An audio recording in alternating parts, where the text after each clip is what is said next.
this video, we're going to pick up where we left off. I'm going to add some pins that go along with these brake arms and brake shoes. So we're going to left viewport. It's a simple item. We're just going to make a cylinder. Let's use auto grid. And we're going to go onto the side of that chassis frame, which is the purple element we're seeing right there through that hole. I'm going to try to center this by eye in the middle of this opening.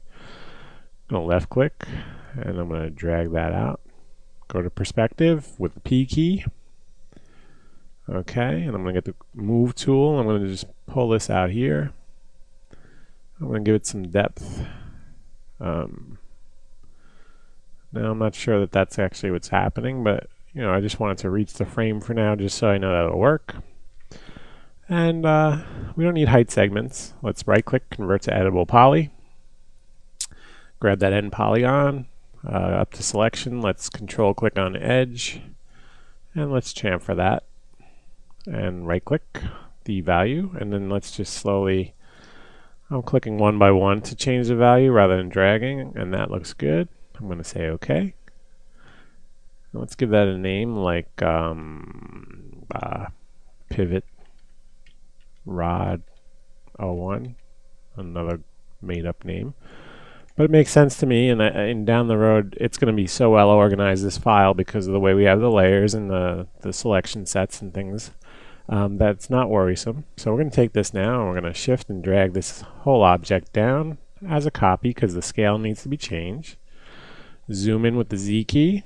I'm going to position it so it's a little better aligned to that hole. I'm going to hit R for scale, and I'm going to, with this gizmo right here between Y and Z, I'm going to just scale it. And once again, we'll move it with the move tool, W for move. That looks good. Okay, let's add a smooth on top. This way every subsequent one we make will have the smooth modifier in place. Auto smooth, and let's drag that smooth modifier right onto the other one that we didn't do yet. There we go. Okay, now we're going to drag this pin just like that. Let's move it up and pull it out towards the viewer. Okay, just like that. Let me scale this down a little bit, just like that.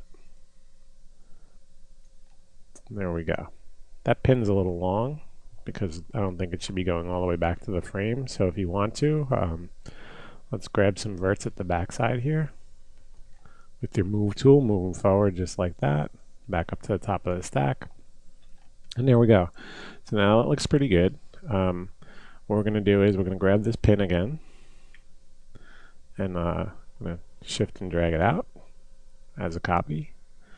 We're going to align it to the center of the wheel, so maybe left viewport would be the best way to view this. Let's move it up, scale it down a little bit, W to move, get it centered right in there. Let's go to perspective, let's pull it out so we can see it out here near the edge of the wheel. I want it to protrude a little bit, just like that.